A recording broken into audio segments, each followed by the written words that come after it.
فرش التراب يضمني. نبی اکرم صلی اللہ علیہ وسلم نے ایک مرتبہ 3 دفعہ قسم کھائی، واللہ لا یؤمنو، واللہ لا یؤمنو، واللہ لا یؤمنو. خدا کی قسم وہ شخص مومن نہیں، خدا کی قسم وہ شخص مومن نہیں، خدا کی قسم وہ شخص مومن نہیں. واقعہ یہ کہ ہم تصور نہیں کر سکتے کہ صحابہ کیسے لرز گئے ہوں گے، کانپ اٹھے ہوں گے. کون وہ بدبخت ہے، کون وہ شقی ہے جس کے بارے میں اللہ کے رسول 3 دفعہ قسم کھا کر فرما رہے ہیں کہ وہ صاحب ایمان نہیں. قیل من یا رسول اللہ، کسی نے ڈرتے ڈرتے پوچھا ہوگا اے اللہ کے رسول کس کے بارے میں ارشاد فرما رہے ہیں؟ اب جواب سنیے، الذی لا یامن جارہ بوائقہ، وہ شخص کے جس کی ایذا رسانی کی وجہ سے، جس کی بدخلقی کی وجہ سے اس کا پڑوسی امن میں نہیں ہے. یہ کوئی گناہ کبیرہ ہے؟ آپ کی فہرست میں تو گناہ ہی نہیں، کبیرہ کیا سوال، صغیرہ بھی نہیں. زیادہ آپ یہ کہیں گے کہ ذرا بد اخلاقی ہے، کج خلقی ہے، بس اچھا کردار کا معاملہ نہیں ہے، یہ کہیں گے.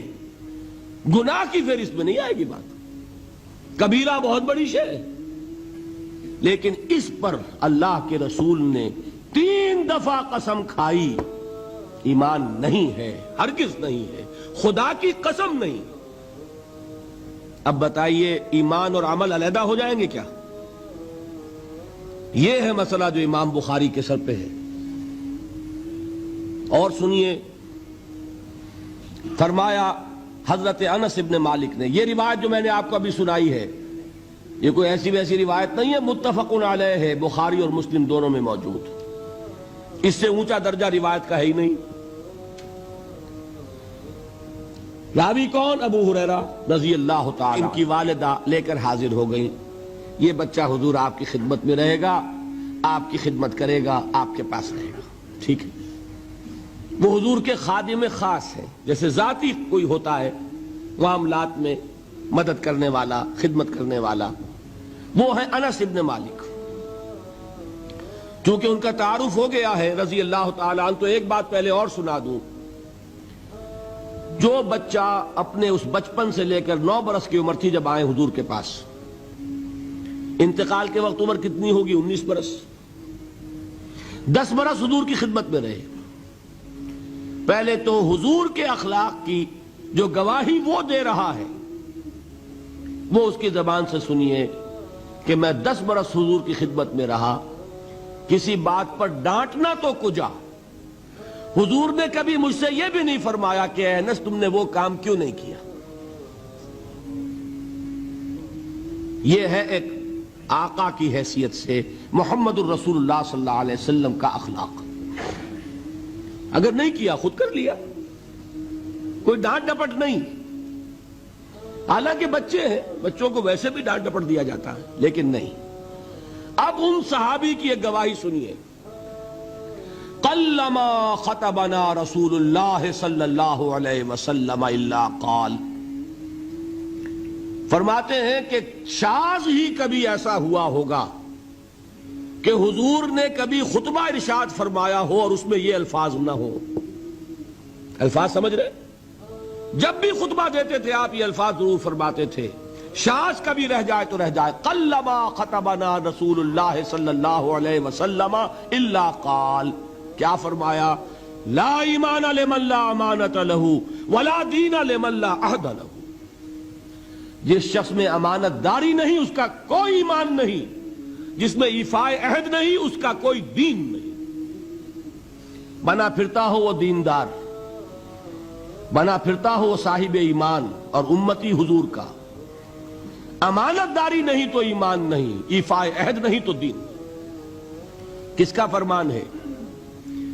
کسی آج کے زمانے کے مفتی کی بات نہ سمجھ لیجئے گا کہ جس کو آسانی سے آپ چاہیں تو رد کر دیں. یہ محمد الرسول اللہ صلی اللہ علیہ وسلم کا فرمان ہے. اور سنیے، پھر ایک متفقون علیہ روایت بخاری اور مسلم کی راوی پھر کون ہے؟ ابو ہریرہ رضی اللہ تعالیٰ عنہ فرماتے حضور نے ارشاد فرمایا لا یزنی الزانی حین یزنی وہو مومن ولا یسرق السارق حین یسرق وہو مومن ولا یشرب الخمر حین یشرب وہو مومن. کوئی زانی حالت ایمان میں زنا نہیں کرتا. کیسے ممکن ہے؟ ایمان ہو اور زنا ہو جائے، پھر وہ ایمان دھیلے کا ہوا؟ کیا قدر و قیمت اس ایمان کی؟ وہ تو اٹھا کر پھینک دینے کی چیز ہے. ایمان اور اخلاق پہ اثر انداز نہ ہو، ایمان اور کردار کو نہ بدلے، ایمان اور عمل کو نہ بدلے تو کس مرض کی دوا؟ پھینکو اٹھا کر. نہیں ممکن کہ ایمان ہو اور زنا ہو، نہیں ممکن کہ ایمان ہو اور چوری ہو. لا یسرق السارق حین یسرق وہو مومن. کوئی چور حالت ایمان میں چوری نہیں کرتا، کوئی شرابی حالت ایمان میں شراب نہیں پیتا. ولا یشرب الخمر حین یشرب وہو مومن. کوئی شراب پینے والا وہ مومن نہیں ہوتا جب وہ شراب پی رہا ہوتا ہے، اس وقت اس کے دل سے ایمان نکل جاتا ہے. اب دیکھیے یہاں کیا میں نے کل بتایا تھا نا، مغالطے کیا ہو گئے؟ مغالطے یہ ہو گئے کہ اس کو سمجھ لیا قانونی بات. یہ قانونی بات نہیں ہے، وہ قانونی ایمان کی بات نہیں ہو رہی، یہ حقیقی ایمان کی بات ہو رہی. قانونی ایمان کی بات ہو تو یہ کافر ہو گیا. پھر کافر نہیں ہے. قانونی ایمان کا دار و مدار قول پر ہے. یہ وہ حقیقی ایمان ہے، قلبی یقین والا ایمان. اس کے بارے میں فرمایا جا رہا ہے وہ دل سے نکل جاتا ہے تو گناہ ہو سکتا ہے. ایک اور حدیث میں حضور نے اس کو اور واضح کر دیا، جب کوئی شخص گناہ کرتا ہے تو ایمان اس کے دل سے نکل کر اور اس کے سر پر منڈلاتا ہے جیسے پرندہ ہو. اگر توبہ کرتا ہے تو واپس لوٹ آتا ہے، توبہ نہیں کرتا تو رخصت ہو جاتا ہے. هي الحلقات تحفظني بآيات من القرآن، هي الحلقات تملأني بحب المصطفى العدنان، هي الحلقات تحفظني